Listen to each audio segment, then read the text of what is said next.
আসসালামু আলাইকুম সুপ্রিয় শিক্ষার্থীবৃন্দ। আজকে আমি তোমাদের পড়বে সপ্তম শ্রেণীর অনুশীলনী ৩ পরিমাপ অধ্যায়ের ১২ নম্বর অঙ্কটি। আশা করি সকালে মনোযোগ সহকারে দেখবে। এই অঙ্কটিতে বলা হয়েছে প্রতি মিটার ১০০ টাকা ধরে ১০০ মিটার লম্বা ও ৫০ মিটার চওড়া একটি আয়তাকার পার্কের চারদিকে বেড়া দিতে কত খরচ লাগবে।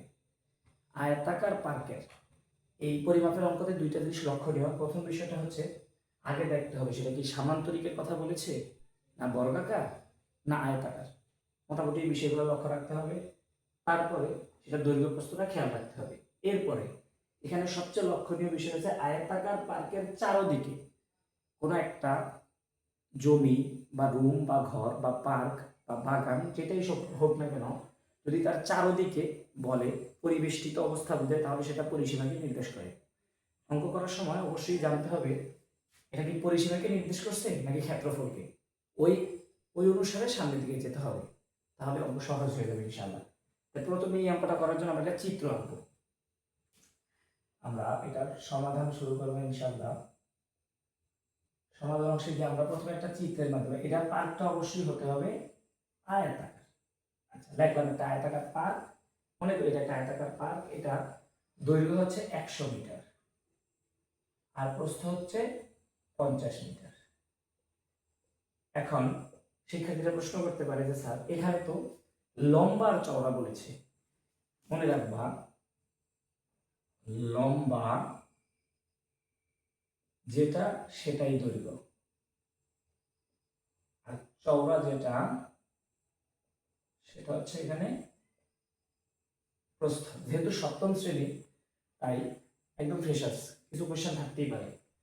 এই জন্য আমরা লম্বা অংশটাকে দৈর্ঘ্য এবং চওড়া অংশটাকে প্রস্থ ধরে এই পার্কের চারিদিকে বেড়া দিতে কত খরচ লাগবে সেটা আমরা বের করবো। তাহলে এটা একটা আয়তাকার পার্ক, এটার দৈর্ঘ্য হচ্ছে ১০০ মিটার, প্রস্থ হচ্ছে ৫০ মিটার। এখানে আমরা এখন অঙ্কটাকে সরাসরিভাবে শুরু করব। তাহলে আমরা লিখব দেওয়া আছে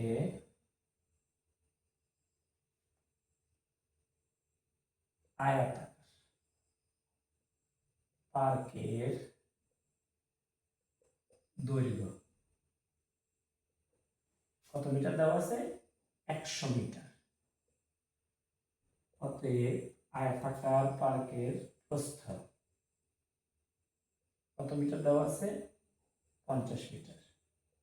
অতএব আয়তাকার পার্কের পরিসীমা, কেন পরিসীমা নির্ণয় করেছি, কারণ আমাদেরকে বলছে চারদিকে বেড়া দিতে কত খরচ লাগে, তাই পরিসীমাকে নিতে আমরা জানি আয়তক্ষেত্রের পরিসীমার সূত্র 2 ইন্টু দৈর্ঘ্য যোগ প্রস্থ। 2 ইন্টু দৈর্ঘ্য আছে এখানে ১০০, প্রস্থ আছে এখানে ৫০, তাহলে 2 গুণ ১৫০, তাহলে হবে ৩০০ মিটার। যেহেতু পরিসীমায় বলছে বিষয়টা মিটারে চলে যাবে। এবার এখানে বলছে ১ মিটার, প্রতি মিটার মানে হচ্ছে ১ মিটার। ১ মিটার বেড়া দিতে খরচ হয় ১০০ টাকা, তাহলে ৩০০ মিটার বেড়া দিতে খরচ করবো। তাহলে আমরা লিখব ১ মিটারে বেড়া দিতে খরচ হয় ৩০০ টাকা, না ১০০ টাকা, সরি এখানে বলেছে ১০০ টাকা, এই যে এখানে বলে দিয়েছে ১০০ টাকা। অতএব হচ্ছে চারদিকে, তাহলে এই যে পার্ক, পুরো পার্কটার চারদিকের পরিসীমা হচ্ছে আমরা পেয়েছি ৩০০। তাহলে চারদিকে বলতে এখানে ৩০০ মিটারে বেড়া দিতে খরচ হয় বেশি হবে নিঃসন্দেহে, তাহলে ৩০০ গুণ ১০০। শূন্যের গুণগুলো একদম সহজ, সেই ক্ষেত্রে এদিকে আমরা করে একটু দেখাই। শূন্য ১টা ২টা ৩টা ৪টা, ২ ৩ ৪ আর হচ্ছে ৩ ৩, তাহলে ৩০,০০০ টাকা।